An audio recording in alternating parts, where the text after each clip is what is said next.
नमस्कार, आप देख रहे हैं मेरा भारत मीडिया और मैं हूं रमाकांत सिंह। हर खबर आपके साथ, आपके हाथ। समाज सेवी ऐसे व्यक्ति को कहते हैं जो निस्वार्थ भाव से समाज की सेवा करता है, साथ ही समाज में चुनौतियों और लक्ष्यों को संबोधित करने के लिए सामाजिक ज्ञान, मूल्यों, परंपराओं और विश्वासों को एक पीढ़ी से दूसरी पीढ़ी तक पहुंचाता है।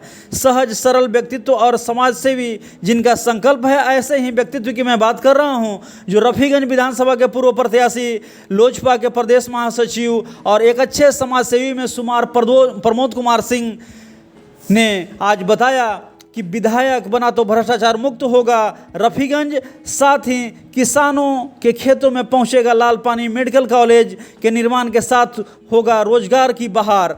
आज रफीगंज में कार्यकर्ताओं को संबोधित करते हुए लोजपा के प्रदेश महासचिव प्रमोद कुमार सिंह ने कहा कि रफीगंज विधानसभा क्षेत्र से चुनाव मैदान में उतरना तय है और इस चुनाव में जनता के आशीर्वाद से विधायक बना तो न केवल रफीगंज में मेडिकल कॉलेज खुलेगा, बल्कि किसानों के हर खेत तक उत्तर कोयल नहर का लाल पानी भी पहुंचेगा। साथ ही भ्रष्टाचार का पूरी तरह वो खत्म करेंगे। 2015 में लोजपा उम्मीदवार और 2020 में निर्दलीय प्रत्याशी के रूप में रफीगंज विधानसभा की सीट से चुनाव लड़ चुके श्री सिंह ने कहा कि 2025 के विधानसभा चुनाव की तैयारी को लेकर रविवार को रफीगंज में आहूत कार्यकर्ताओं की बैठक में कहा गया कि हमारा मिशन 2025 फतह करना है और यह मिशन आप सबके सहयोग से पूरा होगा। उन्होंने साथ ही कहा कि यदि 2025 के विधानसभा चुनाव रफीगंज की विधानसभा ने उन्हें अपना आशीर्वाद दिया तो वे रफीगंज प्रखंड को भ्रष्टाचार मुक्त कराएंगे, ऐसा बनाएंगे कि कोई भी भ्रष्ट अधिकारी यहां आने की हिम्मत नहीं करेगा और यदि गलती से आ भी जाए तो यहां बोरिया बिस्तर समेटकर भागने के सिवा उसका कोई चारा नहीं रहेगा। उन्होंने साथ ही कहा कि क्षेत्र की जनता का घंटों काम मिनटों में होगा, चाहे वह किसी भी विभाग का क्यों न हो। एलजेपी नेता ने कहा कि क्षेत्र की जनता चाहती है कि प्रमोद सिंह ने पिछले 15 वर्षों में अपने निजी कोष से कई विकास कार्य किए हैं और आर्थिक रूप से कमजोर, वंचित, गरीब परिवारों, बेटियों की शादी हो, शिक्षा हो, चिकित्सा हो, सभी में सहयोग किया हो। यही कारण रहा है कि 2020 में जब निर्दलीय चुनाव लड़े थे तब भी उन्हें 55,000 वोट मिला था और दूसरे स्थान पर रहे, जबकि कई पार्टियों के उम्मीदवारों की जमानत तक जब्त हो गई थी। श्री सिंह ने कहा कि यदि उन्हें विधानसभा में प्रतिनिधित्व का मौका मिलता है तो पूरे क्षेत्र में हर घर एक नंबर पर लिखा जाएगा।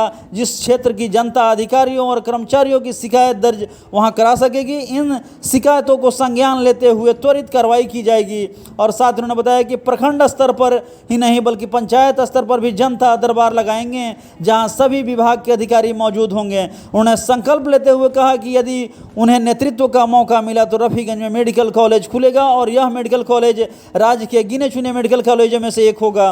किसानों के हर खेत में उत्तर कोयल नहर का लाल पानी जरूर पहुंचेगा ताकि किसान खुशहाल और समृद्ध हो सके, साथ ही रोजगार के अवसर भी निश्चित रूप से मिलेगा। इस प्रकार इस बार रफीगंज विधानसभा के पूर्व प्रत्याशी और साथ ही समाजसेवी में शुमार प्रमोद कुमार सिंह ने साफ साफ इस चीज़ को दर्शा दिया है कि निश्चित रूप से 2025 का जो चुनाव है वह निश्चित रूप से जो है एक नया इतिहास लिखेगा और जनता उनके साथ है और निश्चित रूप से जो जनता की भलाई के लिए कार्य है उसके लिए एक ऐसा व्यक्ति तैयार है जो हमेशा उनके लिए 24 घंटा उपलब्ध रहेगा। आइए जानते हैं क्या कुछ रफीगंज कार्यकर्ता की बैठक में कहा। तमाम लोगों का ये कहना था, क्षेत्र से सभी लोग ये कह रहे थे कि हम लोग एक बैठक करें कि हमें 2025 में हर हाल में रफीगंज विधानसभा जीतना है और उसी का समीक्षा को लेकर के ये सभी जनता के आह्वान पर आज ये समीक्षा बैठक किया गया। क्या क्या मुद्दा रहा? मुद्दा तो तमाम है। रफीगंज में अभी तक आज़ादी के बाद से कोई विकास ही नहीं हुआ है। यहाँ जो वर्तमान विधायक हैं वो तो सीधे यदि कोई भी यहाँ का जनता अपना समस्या रखता है उसको ये कहते हैं कि हम आपका विधायक नहीं है, आप हमको वोट नहीं दिए हैं। और पूर्व विधायक जो यहाँ 10 साल रहे उन्होंने भी सिर्फ अपना विकास किया, यहाँ जनता का कोई काम नहीं किया और उससे यहाँ का जनता जो है पिछले 15 में भी हमें उप विजेता रखा। जब हम दल से आए, निर्दल भी आए तो हमें 59,000 करीब मत देने का काम किया।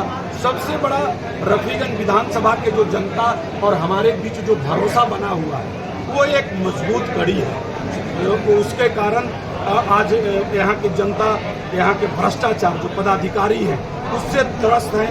यहाँ किसान लोग जो हैं सब इस पे वर्षा पे निर्भर हैं, वो सब कोई परेशान है। और आज़ादी के बाद से भी ये क्षेत्र उपेक्षित रहा है। करीब 76 साल आज़ादी को होने जा रहा है, रफीगंज में किसी तरह का कोई विकास नहीं हुआ है। उत्तर कोयल नहर का यहाँ पे हमेशा मांग होता है और जो भी नेता आते हैं वो बोलते हैं कि हम इस बार जीतेंगे तो कर देंगे, क्या आपका क्या राय है? उत्तर कोयल नहर के बारे में हमने बयान दिया है कि उत्तर कोयल नहर जब मैं विधायक बन जाऊंगा तो यदि उसका पानी मैं अपने क्षेत्र में नहीं लाऊंगा तो दोबारा मैं वोट मांगने नहीं जाऊंगा। मेरा वादा जो है, मैं झूठा वादा नहीं करता हूं और जमीन पर उतार के बताऊंगा। मैं पूरे देश की बात तो नहीं कर रहा हूं। रफीगंज विधानसभा के किसानों को मैं आत्मनिर्भर कर दूंगा। ये मेरा जीत के बाद प्राथमिकता क्या रहेगा इस क्षेत्र की? सबसे पहला प्राथमिकता रहेगा किसानों के खेत में पानी और युवाओं को रोजगार।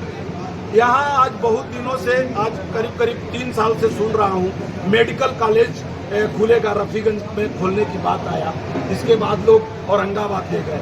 मैं विधानसभा जैसे ही पहुँचा, यहाँ मेडिकल कॉलेज पहले खुले और ये जीटी रोड के किनारे है हमारा जो विधानसभा है। आए दिन यहाँ पे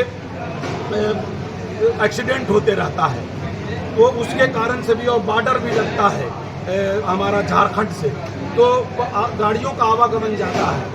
यहाँ ट्रामा सेंटर का भी मांग होगा और ट्रामा सेंटर भी औरंगाबाद में खोला जाएगा। अच्छा, रफीगंज में जाम की समस्या बहुत बनी हुई है, आए दिन यहाँ पे जाम लगी हुई रहती है। सबसे पहले यहाँ बाईपास होनी चाहिए और बाईपास यहाँ सर्वप्रथम विधायक बनने के बाद बाईपास का निर्माण होगा और जाम से निजात दिलाया जाएगा।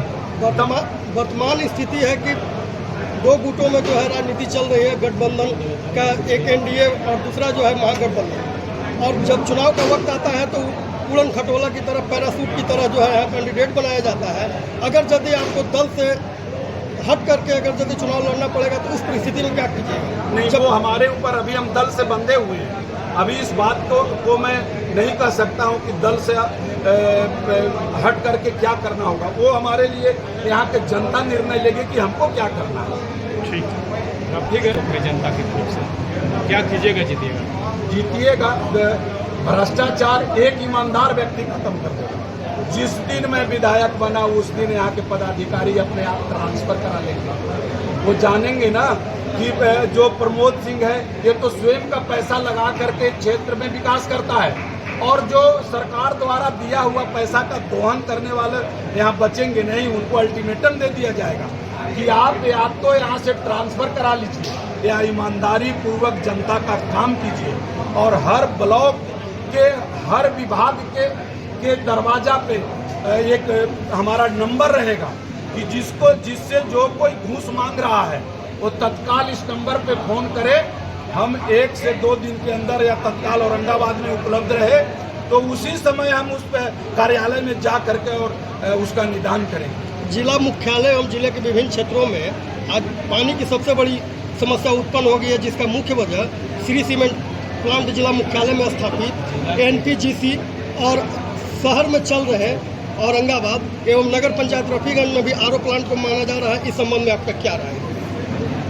जल संकट तो यहाँ पे है ही, कारण अल्प वर्षा 2-3 वर्षों से नहीं हो रहा है। यहाँ पे अल्प वर्षा के कारण जो है भूगर्भीय जल का दोहन हो रहा है और यहाँ जितना भी फैक्ट्री लगा है वहाँ फैक्ट्री प्रबंधन द्वारा भूगर्भीय जल लिया जा रहा है, जिसके कारण से जल स्तर काफ़ी नीचा चला गया है। तो जल संकट हर जगह व्याप्त है। उसका सबसे बड़ा कारण यहाँ उद्योग जो लगा है वो है ही, और वो कुव्यवस्था के कारण है। यहाँ के जनप्रतिनिधि इसके लिए दोषी हैं। ये सरकार में बैठते हैं, विधानसभा चलता है, लोकसभा चलता है, वहाँ जा करके इस समस्या को उठाना चाहिए और उठा करके कोई भी फैक्ट्री का जल लेने का जो व्यवस्था होता है वो नदी से होता है, डैम बंद करके और वहाँ से जल लिया जाता है। लेकिन निकम्मे, मैं कहूँगा कि निकम्मे जनप्रतिनिधियों के कारण आज हमारे क्षेत्र में जल संकट जो है वो व्याप्त है और इन लोग नहीं चाहते हैं कि जनता रफीगंज के सुखी रहे। कहा तो जा रहा है कि एग्रीमेंट है कि सोन नदी से ही पानी लेना है श्री सीमेंट प्लांट, लेकिन जो है अंधाधुंध बोरिंग किए हुए नियम कानून को ताक पर रखा है। तो भाई वो पदाधिकारी और नेताओं से मिली भगत के कारण, मैं तो बार बार बोल रहा हूँ कि यदि नेता चाह ले, पदाधिकारी चाह ले, तो ये कैसे हो सकता है कि तू भूगर्भीय जल का दोहन करेगा। आप सीधे नदी से पानी लाइए। एक तो आप हमारे यहाँ युवाओं को रोजगार भी नहीं दे रहे हैं, हमारा CSR का पैसा भी हमारे क्षेत्र में नहीं आ रहा है। ये तमाम बिंदुओं को कौन उठाएगा? वो एक ईमानदार जनप्रतिनिधि ही उठाएगा, और ये बातों से यहाँ के लोग लाभान्वित होंगे।